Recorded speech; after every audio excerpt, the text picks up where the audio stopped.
কাঁদবেন না নায়েব সাহেব, তাতে যে বড় অমঙ্গল হয়। অমঙ্গলের আর কি বাকি আছে বলতে পারো জলিল মিয়া? আমার বড় আদরের মেয়ে, আমার চোখের সামনে তার এই পরিণতি। আমি কিছুই করতে পারবো না, শুধু চেয়ে চেয়ে দেখবো। বাপ হয়ে কি করে সহ্য করি বলো? সহ্য আপনাকে করতেই হবে, তাছাড়া এখানে তো আপনার কোনো দোষ নেই। আপনার মেয়ে নিজেই যেচে পড়ে এই বিয়েতে মত দিয়েছে। গোবর, মাথা ভর্তি গোবর। পরগনার সবাই জানে জমিদারের চরিত্র সম্পর্কে। প্রতিদিন সন্ধ্যায় একজন করে বিবাহযোগ্য মেয়েকে বিয়ে করে, আবার রাত্রি শেষ হবার আগেই জল্লাদের হাতে তুলে দেয়। এত সব জানার পরেও কি জেনে শুনে কেউ জমিদারকে বিয়ে করতে চায়? এ আমার কপাল, কপাল ছাড়া আর কি হবে বলো? হ্যাঁ, কপালই তো আপনার। কিন্তু নায়েব সাহেব, এইভাবে আর কতদিন চলবে? এর একটা প্রতিকার হওয়া দরকার। চিন্তা তো একটাই, কিন্তু কি যে করি? কি এক কারণে নারী জাতির উপর জমিদারের আক্রোশ কেউ বলতে পারে না। প্রতিদিন সন্ধ্যায় বিয়ে, আবার রাত্রি শেষে কোতন। এর শেষ যে কোথায় তাও জানি না। একমাত্র এখন আল্লাহই ভরসা। ঠিকই বলেছেন, এখন একমাত্র ভরসা আল্লাহ। তিনি যেন দ্রুত আমাদের এই সমস্যার সমাধান দেন। রব্বুল আলামিনের কাছে এই দোয়াই করি, তিনি যেন সবার মঙ্গলের জন্য যত তাড়াতাড়ি সম্ভব এর একটা ফয়সালা করে দেয়।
দেখো,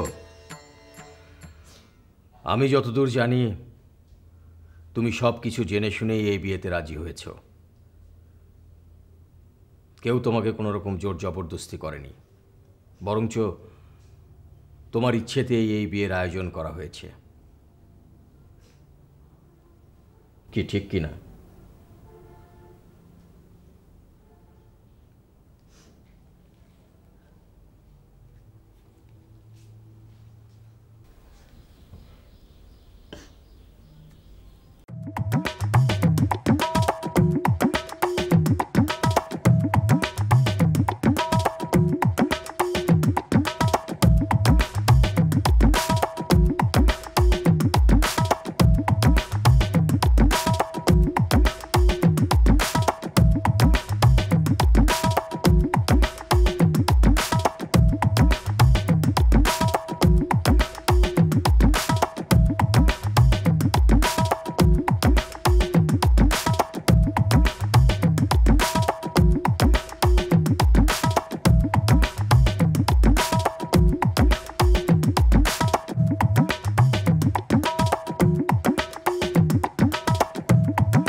তাহলে এই কান্নাকাটের মানেটা কি?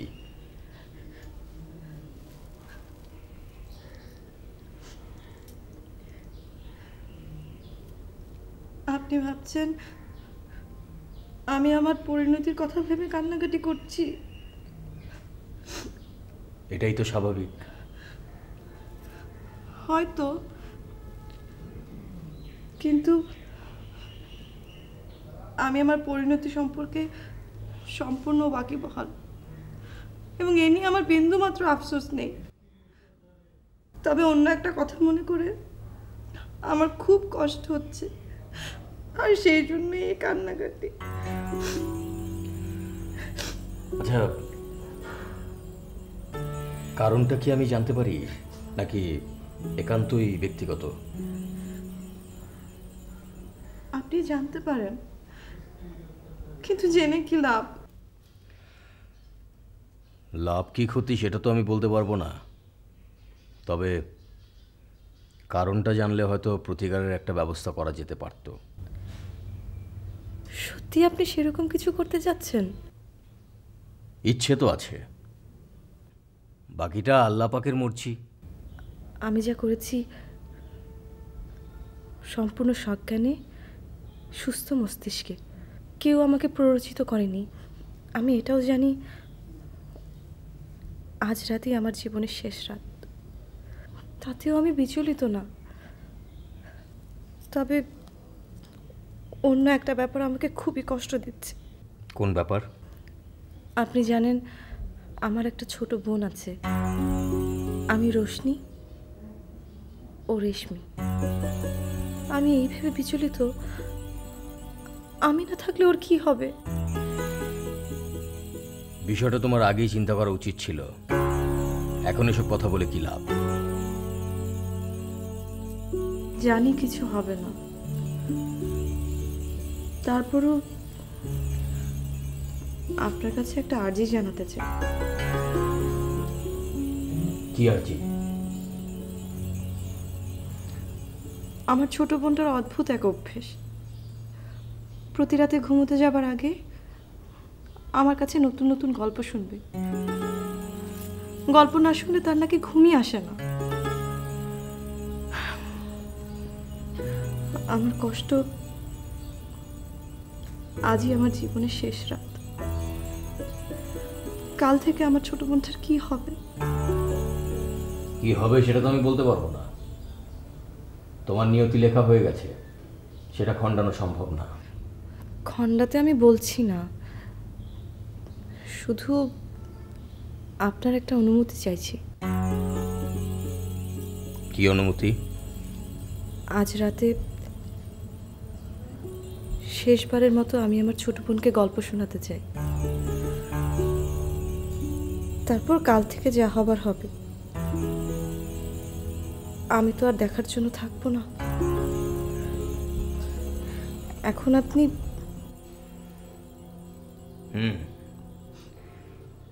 অনুমতি দেয়া গেল, তবে শুধুমাত্র এটাই।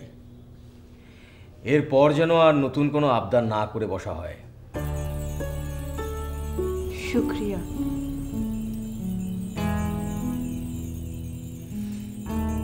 এই কে আছিস? নায়েব সাহেবকে খবর দে, বল ওনার ছোট মেয়েকে এখানে নিয়ে আসতে, নতুন বেগম সাহেবার মুখে গল্প শোনার জন্যে।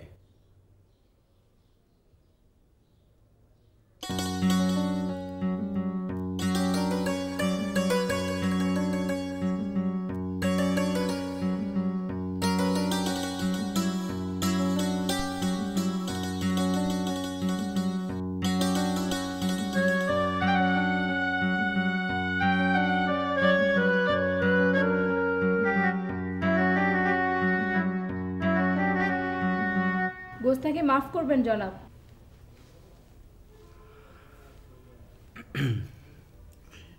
ভিতরে আসবো? অনুমতি দেয়া গেল।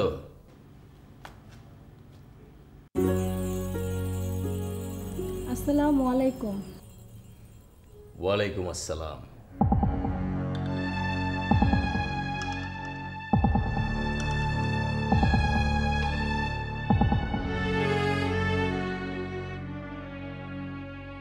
ফুপু, গল্প শুরু করো না। সেই কখন থেকে অস্থির হয়ে আছি তোমার গল্প শোনার জন্য। মনে হচ্ছিল আর কখনোই তুমি আমাকে গল্প শোনাবে না। তোমার তো বিয়ে হয়ে গেছে, তাই পর হয়ে গেছে। কে বললো আমি তোর পর হয়ে গেছি? বোনকে কখনো বোনের পর হয়? হ্যাঁ, হয়েছে তো। আচ্ছা বাবা, আচ্ছা শোনাচ্ছি গল্প, শোন। এক পরগনায় এক সজ্জন দর্জি ছিল। পরগনা মানে বুঝিস তো? এই যেমন আমাদের জমিদার সাহেবের পরগনা, আমরা সাধারণ প্রজা তার সুখে দুঃখে সবসময় যেমন সাথে থাকি, তেমনই এক জমিদারের পরগনা। সেই পরগনায় দর্জি তার পরিবার নিয়ে বাস করত। পরিবার বলতে শুধু তার স্ত্রী। দর্জিটা ছিল খুবই সজ্জন, আমোদে আর দিলদরিয়া একজন মানুষ। তার বউটাও ছিল তার মতন। দর্জি যা আয় করত তাই নিয়েই সুখে থাকত, কখনো বাড়তি কোনো চাহিদাই করতো না। তাদের না খুব ভালো একটা স্বভাব ছিল। প্রতিদিন রাতের খাবার কোনো না কোনো এক মুসাফিরের সাথে তারা খেত।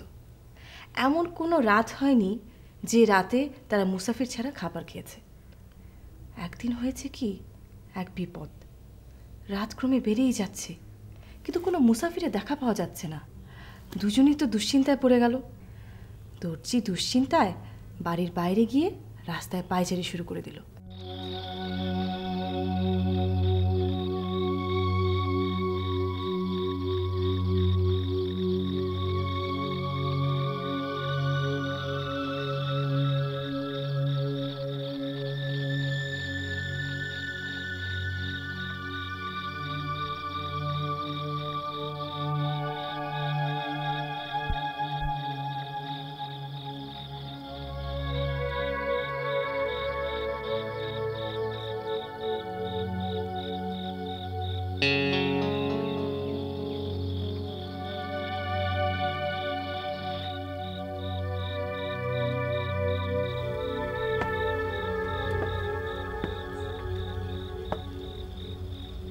গ্রামের মসজিদটা কোনে গতি পারেন?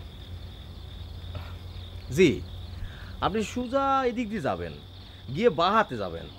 বাঁ হাতে গেলে পরে একটা মোচর পাবেন, তার থেকে ডান হাতে যাবেন, সেখানে 2-3টা বাড়ি পরেই হচ্ছে মসজিদ। আচ্ছা আচ্ছা, একটা কথা কতি পারি? কি কথা? আপনি এত রাত্রির বেলা মসজিদ খুঁজতেছেন কেন?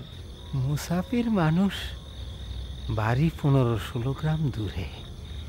এই রাত্রিরে আর লাঠি ঠুকতে ঠুকতে যেতে পারবো না, তাই থাকার জন্য একটা আশ্রয় খোঁজা আর কি।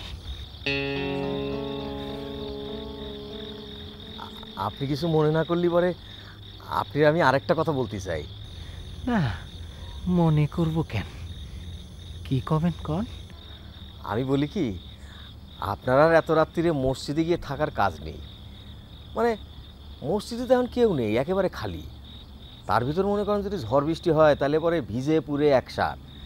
তার চেয়ে বরং আপনি আজ রাত আমার এনে থাকেন। হ্যাঁ, আপনার মেহমান? হয়, আপনার যদি কোনো আপত্তি না থাকে। না, আমার আপত্তি থাকবে কেন? তবে আপনাদের অসুবিধা হতে পারে।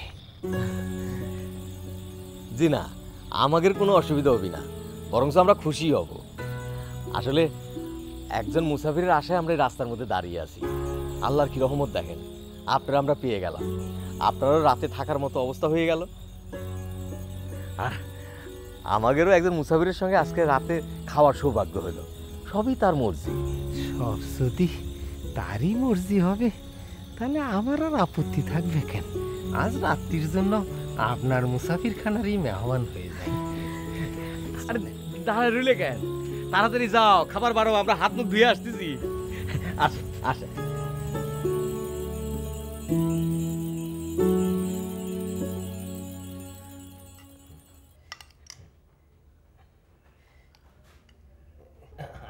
নেন আরেকটা মাছ নেন। হ্যাঁ, অসুবিধা নেই, মাছ আছে আরো।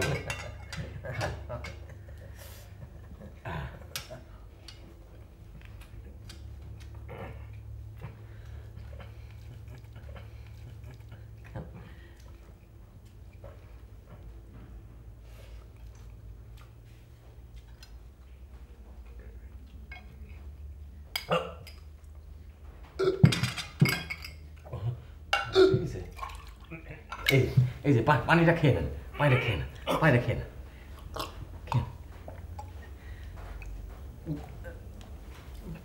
গলায় ঠিকছে নাকি? কি অসুবিধা লাগছে? গলায় ঠিকছে নাকি? কি হয়েছে আপনার? কি হয়েছে? আপনি এমন করতেছেন কেন? কি হয়েছে? এই যে এই যে এই যে কি হয়েছে? হ্যাঁ, কি হয়েছে আপনার? এই যে মরে গেল নাকি? আরে বুঝতে পারতেছি না বোন, আরে তুমি কিছুই তো পাচ্ছি না। কি তাহলে তো বিপদ, খুনের দায়ে ফাঁসতে হবে না। একটু ভালো করে দেখো না, পিট হয়ে গেল নাকি? এবং লক্ষণ তো ভালো মনে হচ্ছে না, মনে হচ্ছে হয়তো মরেই গেছে। আল্লাহ কি করবো আমি? আল্লাহ আমার কোন বিপদে পতি ফেললো? একদম চুপ, একটু চিল্লাপাল্লা করবা না। আশেপাশের মানুষ জানে গেলে বিপদ আরো বাড়বে। খুনের দায়ে ফাঁসি হবে না। আরে এত এমনি হবে অমনি হবে, এখন এই লাশ আমি কোথায় লুকাবো? না না না, লুকাবো না, রাহে আসবো। কোনে? হেকিমের বাড়ি। এতে দুইটা সুবিধে, যদি না মরে তাহলে হেকিম চিকিৎসা করাতে পারবে, আর যদি মরে যায় তাহলে মানুষ মনে করবে যে চিকিৎসা করাতে আসি মরে পড়ে রয়েছে। ঠিক আছে, তাহলে তো বিপদ নেমে যাবে। তাই তো বৌরে, এই বুদ্ধিটা আমার মাথায় আসলো না কেন? তোর মাথায় এই বুদ্ধি আসলো কোত্থেকে? আরে বিপদে আপদের সময় মায়া মানুষের বুদ্ধি একটু একটু নিতে হয়। যাও, কথা বেরো না, নাও লাশ নিয়ে তাড়াতাড়ি রওনা দাও। আশেপাশে মানুষ জানার আগে চলো লাশটার ঠিকানা লাগাই আসি।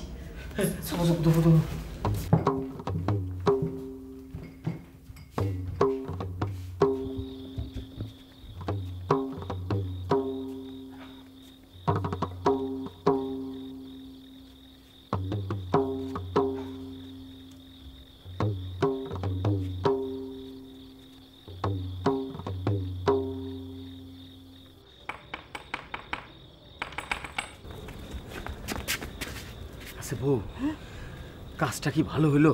আরে যা হওয়ার পরে দেখা যাবে না, এখন চলো তাড়াতাড়ি চলো।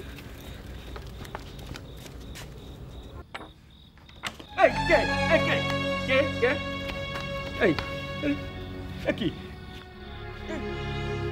এই যে এই ভাই, এই যে কি হচ্ছে আপনার বলেন? কি হচ্ছে বলেন না? আরে নড়ে না তো।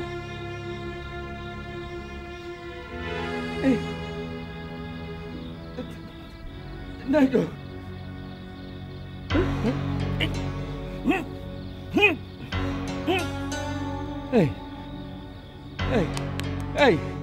হেকিম তখন দাওয়াইটা দিয়ে কুচুকে ভালো করে তুললো, তাই না বউ?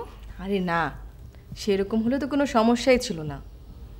বিপদ আসলে তো তাকে খণ্ডানো যায় না, ঘটলও তাই। হেকিম কুজোর নাড়ি ধরে কিছুই পেল না। লাশ মনে করে সে তো ভয়ে কাঠ। এখন কি হবে? তার বাড়ির সামনে লাশ পাওয়া গেছে, এখন তো সবাই তার দিকেই আঙ্গুল তুলবে। হেকিমের বাড়ির পাশেই ছিল এক রসইকরের বাড়ি, ন্যায়পালের বাধা বাবুর্চি সে।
ভগবান, এতেই লাশ। লোকটারে মেরে ফেললাম? না, আমি তো মারি নাই। কিন্তু কেউ তো আমার কথা বিশ্বাস করবে না, সবাই কবে আমি মেরে ফেলেছি। না না না, এ লাশ এখানে রাখা যাবে না, দূরে কোথাও ফেলে আসতে হবে। হ্যাঁ,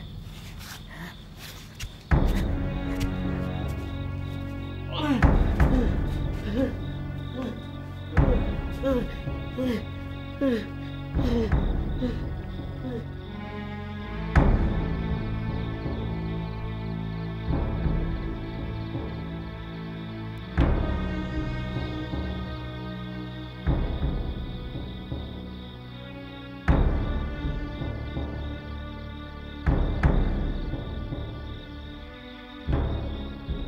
বাড়ি মনে হচ্ছে, লাশটা ইয়ানি রায় যায়, সকালের আগে কেউ টের পাবে না।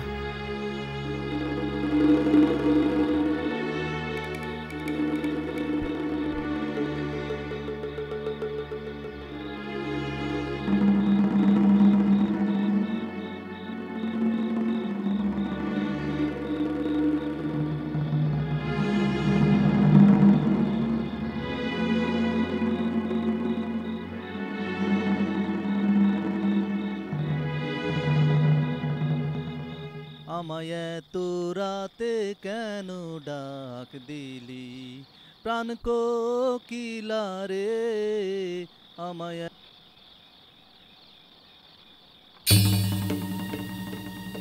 ও চুরির মতলব, দাঁড়া দেখাচ্ছি মজা।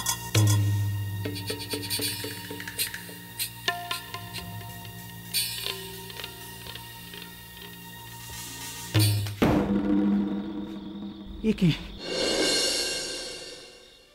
মরে গেল নাকি? যুবক তো হতভম্ব, কি থেকে কি হয়ে গেল সে কিছুই বুঝতে পারছে না। কিন্তু মানুষ মেরে ফেলা তো চারটিখানি কথা নয়। সবাই মিলে তখন লাশ আর যুবককে ধরে নিয়ে গেল বিচারক ন্যায়পালের কাছে। ন্যায়পাল তো সব বিবরণ শুনে মহা ক্ষেপে গেলেন। তুচ্ছ একটা কারণে মানুষ মেরে ফেলা। তখন সেই যুবককে জনসমক্ষে ফাঁসিতে ঝুলিয়ে সে মৃত্যুদণ্ড দিলেন।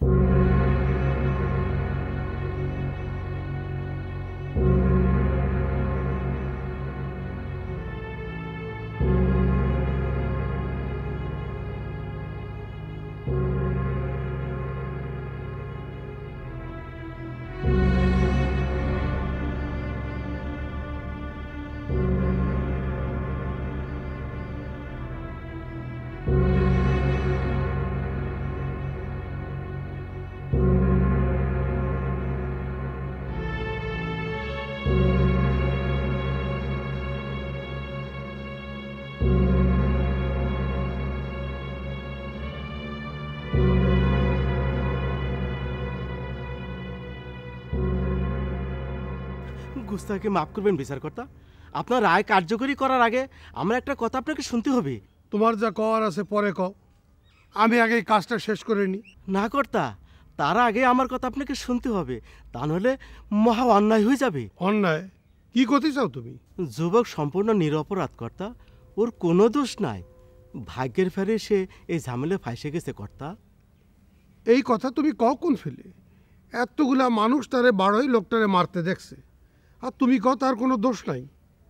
তোমার কাছে এর কোনো প্রমাণ আছে? আছে কর্তা। কি প্রমাণ? যুবক তারে লাঠি দিয়ে বেরোনোর আগেই সে ছিল একটা লাশ। তা তুমি কি করে জানলে যে আগে থেকেই লাশ ছিল? জানি এই জন্যে যে লাশটা আমি নিজে তার বাড়ির সামনে রেখে চলে আসি। ও, এই হলো তাহলে আসল ঘটনা। তুমি আগেই তারে মেরে ফেলাইছো, তারপর তারে ফাঁসানোর জন্য তার বাড়ির সামনে লাশটারে ফেলা রেখে আইছো। লাশটা আমি তার বাড়ির সামনে রেখে চলে আসি, এটা সত্যি, কিন্তু আমি মারি নাই। সে কিরম? কেডা বা কারা এই লাশটা আমার বাড়ির সামনে ফেলে চলে যায়, আমি বুঝতে পারিনি। উল্টো চোর ভেবে আমি পেছন থেকে জাপটে ধরে দেখি চোর না, আসলে একটা লাশ কর্তা। তাহলে সেই সময় তুমি আমাকে জানালে না কেন? না জানাই তার আরেকজনের বাড়ির সামনে ফেলা রেখে আসলে। ভয় পাইছিলাম কর্তা, মাথায় কাজ করতেছিল না। ভেবেছিলাম এটাই হয়তো ঠিক। এই সব কোনো যুক্তির কথা না। নিজের নির্দোষ প্রমাণ করতে হলে আরও কিছু জোরালো যুক্তি দিতে হবে। আছে তোমার কাছে সেরম কিছু? যে না কর্তা, সেরম কিছু তো নাই। তো আমি যা করছি সত্য করছি। হয়তো, কিন্তু তাতে কিছু প্রমাণ হচ্ছে না।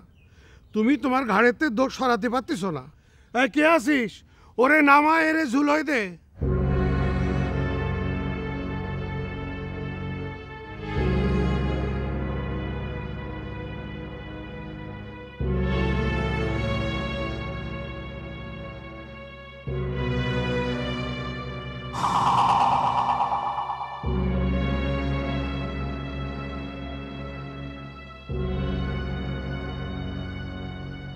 কাজটা কি ঠিক হচ্ছে?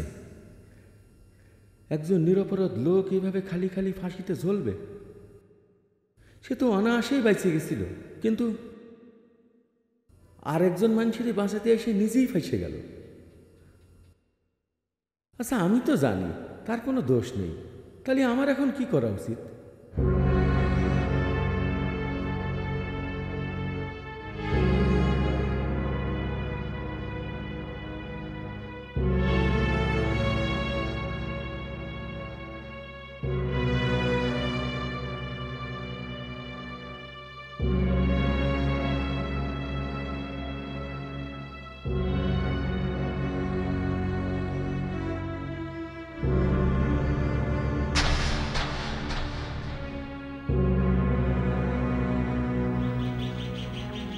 এইভাবে একজন নির্দোষ মানুষকে ফাঁসি দিবেন না বিজ্ঞ নাইপাল। কি ব্যাপার কন্ত? আপনি মনে হয় আমাকে নতুন কিছু জানাতে চাচ্ছেন? হয়, বিষয়টা সেরকমই। বাবুর্চি যখন লোকটারে খুঁজে পায়, লোকটা তার আগে লাশ হয়েছিল। আপনি কি করে জানেন? আমি তারে বাবুর্চির বাড়িতে রেখে এসেছিলাম। সেটা কীরকম? কাল রাতে সদর দরজায় কেউ একজন কড়া নাড়ে। দরজা খোলার সাথে সাথে লোকটা আমার উপর কাত হয়ে পড়ল। নাড়ি ধরে দেখি লাশ হয়ে গেছে। লোকটা কি আমার কাছে চিকিৎসা নিতে এসে মরে গেল, নাকি তার আগেই কেউ মেরে আমার বাড়িতে থুয়ে গেল, তা আমি করতে পারি না। তবে লাশটা আমি বাবুর্চির বাড়িতে থুয়ে আইছি। তাতে কিন্তু কলাম দোষটা আপনার ঘাড়ে চলে যাচ্ছে। তো নিজেরই বাঁচাতে কোনো সাফাই আছে আপনার? আমার যা কওয়ার ছিল আমি তা কইছি। আমরা নিরুপায়, হাত পা বান্ধা, কিচ্ছু করার নাই। বাবুর্চিরে ছেড়ে দিয়ে এবার হাকিম সাহেবের জন্য আয়োজন কর।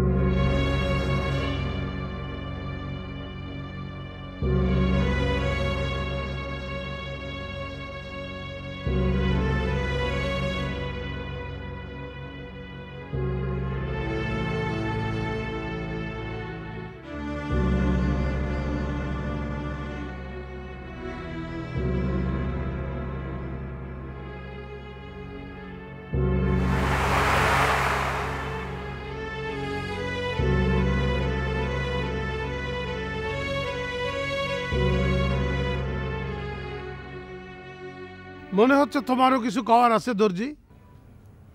জি, আপনি ঠিকই ধরেছেন। তো কও, কি কইতে চাও? তাড়াতাড়ি খুঁয়ে ফেলাও, সময় নষ্ট করে লাভ কি? হেকিম সাহেবের কোনো দোষ আছে কিনা সেটা আমি জানি না, কিন্তু তার আগের ঘটনাটা আমার জানা আছে। আমরাও তো সেইটাই জানতে চাচ্ছি। জানাই ফেলাও, তাড়াতাড়ি জানাই ফেলাও। ওই কুজো লোকটা হচ্ছে একজন মুসাফির।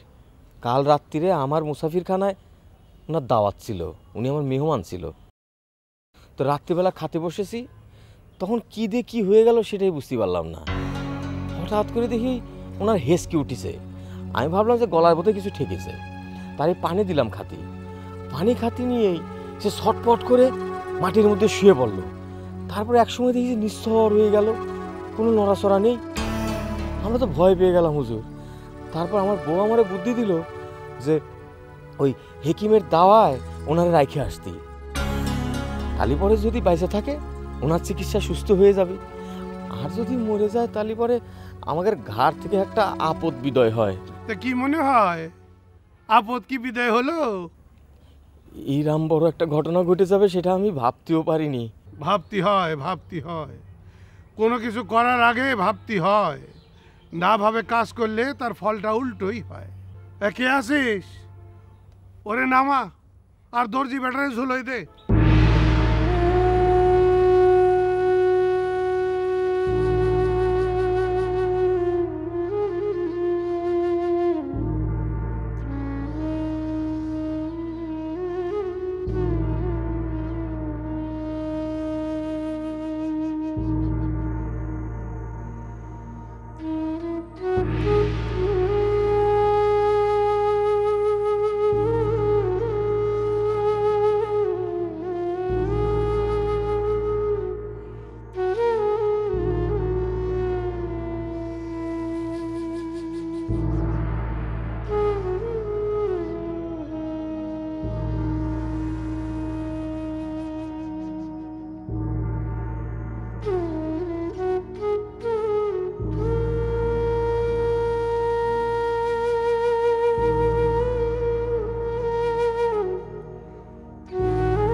ফাঁসি হয়ে গেল, তাকে তো কেউ বাঁচাতে পারলো না, তাই না বুবু? এখানেই দারুণ একটা রহস্য আছে, কিন্তু সেটা যে এখনও আর বলা যাবে না। সময় শেষ হয়ে গেছে, তুই এখন যা। আমার জন্য বাইরের লোক অপেক্ষা করছে, আমাকে যে তার সাথে এখন যেতে হবে। কিন্তু গল্প তো শেষ করলে না, এরকম রহস্য রেখে কেউ উঠে যায়? আগে গল্প শেষ করো, তারপর যেখানে যেতে হয় যাও। না রে বুবু, তা হয় না। লক্ষ্মী সোনা, সময়ের কাজ সময় করতে হয়। তুমি গল্পটা শেষ করো, বাইরে মানুষ অপেক্ষা করুক। আর তো কোনো সমস্যা নেই, বাইরের লোক অপেক্ষায় থাকো। তাড়াতাড়ি বলো না বুবু, তাড়াতাড়ি বলো, আমার আর দেরি হচ্ছে না। আরে বাবা বলছি, এত উতলা হচ্ছিস কেন? আহা, রহস্যটা কি? হেকিমকে বাদ দিয়ে তো এবার দর্জির ফাঁসির আয়োজন চলছে। এর ফাঁকে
এই বেটা পুচকে জাদুকর, বল বল কি মন্ত্রে তুই এইরকম একটা ভেলকি দেখালি?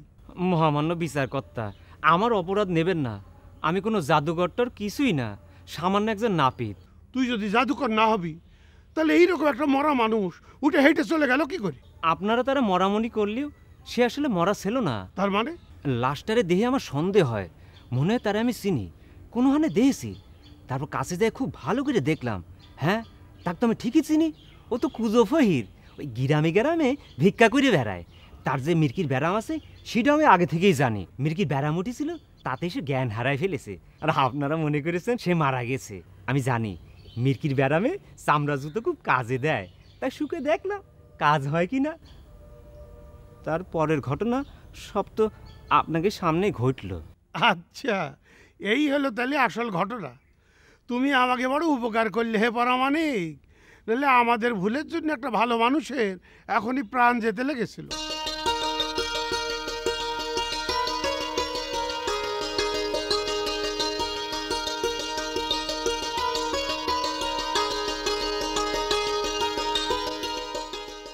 এভাবে একটা সামান্য নাপিতের জন্য তারা মস্ত বড় একটা ভুল করা থেকে বেঁচে গেল।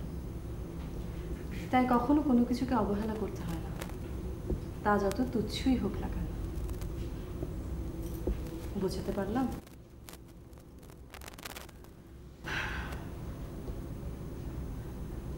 সকাল হয়ে গেছে, তুই এখন বাড়ি যা, গিয়ে ঘুমিয়ে পড়। আমার জন্য বাইরে লোক অপেক্ষা করছে, আমাকে এখন যেতে হবে। তুই যা। তার আর কোনো প্রয়োজন হবে না।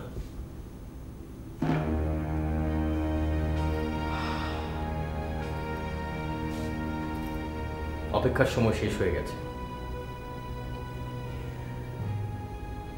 কাল রাতে কি করা যাবে তা না হয় কালই চিন্তা করব। আর হ্যাঁ, রেশমিকে কোথাও যেতে হবে না, তোমরা দু বোনে এখানেই বিশ্রাম করো। আমি না হয় বৈঠকখানায় সেরে নেব। আপনার কোনো কষ্ট হবে না? তোমাদের জন্য